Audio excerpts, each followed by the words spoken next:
আপোনালোকে দেখিছে প্ৰথম অৱস্থাত এনেকৈ কোৱা হৈছিল যে অসমৰ কোনো অধিবক্তাই আসলতে চামকানু মহন্ত এই হত্যাকাৰী সিদ্ধাৰ্থ শৰ্মা বা যিকেইগৰাকী হত্যাকাৰী অভিযুক্ত তেওঁলোকৰ পক্ষত অসমৰ কোনো অধিবক্তাই যাতে গোচৰ নচলায় তেনেকুৱা সিদ্ধান্ত আসলতে গোটেই উকিলবিলাকে একেলগে ঐক্যবদ্ধভাৱে লৈছিল। এতিয়া আমি দেখিছো যে গুৱাহাটীৰ উকিলেও আসলতে চামকানু মহন্তক উলিয়াবৰ কাৰণে সাংঘাতিক ধৰণে চেষ্টা কৰিছে বুলি আমি যোৱাকালিৰ পৰা গম পাইছো। গতিকে আপোনালোকে বিবেচনা কৰি চাওক, ইলেকশ্যনলৈকেহে এইবিলাক সিদ্ধান্ত আছিল নেকি? অসমৰ কোনো অধিবক্তাই আসলতে এই হত্যাকাৰী অভিযুক্তবিলাকৰ পক্ষত আসলতে তেওঁলোকে কোৰ্টত আৰ্গুমেণ্ট নকৰে। এতিয়া আহিছে ওলোটা হৈ গ'ল, ইলেকশ্যনটো গুচি গ'ল, এতিয়া আৰ্গুমেণ্ট কৰিবলৈ একাংশ অধিবক্তা নামি পৰিছে। জুবিনদাৰ নিচিনা এগৰাকী মানুহক হত্যা কৰা যিবিলাক কালপ্ৰিট তেওঁলোকৰ পক্ষত আসলতে যুক্তি প্ৰদৰ্শন কৰিবৰ কাৰণে আগবঢ়া এই অধিবক্তাসকল কোন? তেওঁলোক অসমীয়া জাতিৰ শত্ৰু হয় নে নহয়? আৰু আপোনালোকে চাব দেই যে এই গোটেই গোচৰ প্ৰক্ৰিয়াটোত যদি আপোনালোকে চাই এতিয়া লগে লগে আপোনালোকে দেখিছে ইলেকশ্যন শেষ হ'লহে লগে লগে আপোনাৰ বেল পিটিশ্যন ফাইল কৰা হৈছে। আৰু আগতে আপোনাৰ বেল পিটিশ্যন তেওঁলোকে নিজে উইথড্ৰ কৰিছিলে। ইলেকশ্যনটো সন্মুখত আছিলে কাৰণে তেওঁলোকে জামিনো এপ্লাই কৰা নাছিলে। এতিয়া ইলেকশ্যন যোৱাৰ পাছত জামিন এপ্লাই কৰিছে মানে ডালমে কুছ কালাহে। হিমন্ত বিশ্ব শৰ্মাৰ কথা মতে গোটেই আচলতে কাহিনীবিলাকৰ পৰিকল্পনা প্ৰযোজনা এইবিলাক গোটেইখিনি হৈ থকা যেন লাগে।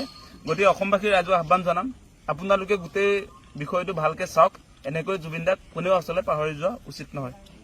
আপোনালোকে দেখিছে প্ৰথম অৱস্থাত এনেকৈ কোৱা হৈছিল যে অসমৰ কোনো অধিবক্তাই আসলতে চামকানু মহন্ত এই হত্যাকাৰী সিদ্ধাৰ্থ শৰ্মা বা যিকেইগৰাকী হত্যাকাৰী অভিযুক্ত তেওঁলোকৰ পক্ষত অসমৰ কোনো অধিবক্তাই যাতে গোচৰ নচলায় তেনেকুৱা সিদ্ধান্ত আসলতে গোটেই উকিলবিলাকে একেলগে ঐক্যবদ্ধভাৱে লৈছিল।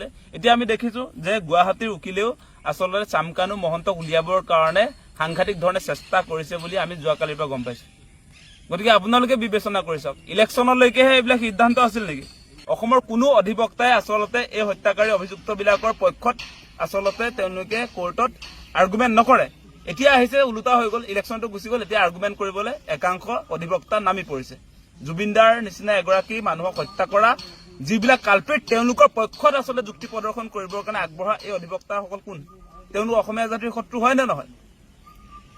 আৰু আপোনালোকে চাব দেই যে এই গোটেই গোচৰ প্ৰক্ৰিয়াটোত যদি আপোনালোকে চাই এতিয়া লগে লগে আপোনালোকে দেখিছে ইলেকশ্যন শেষ হ'লহে লগে লগে আপোনাৰ বেল পিটিশ্যন ফাইল কৰা হৈছে। আৰু আগতে আপোনাৰ বেল পিটিশ্যন তেওঁলোকে নিজে উইথড্ৰ কৰিছিলে। ইলেকশ্যনটো সন্মুখত আছিলে কাৰণে তেওঁলোকে জামিনো এপ্লাই কৰা নাছিলে।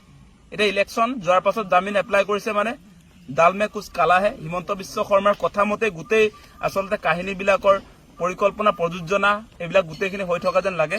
গতিকে অসমবাসীৰ ৰাইজক আহ্বান জনাম, আপোনালোকে গোটেই বিষয়টো ভালকে চাওক। এনেকৈ জুবিনদাক কোনেও আচলতে পাহৰি যোৱা উচিত নহয়।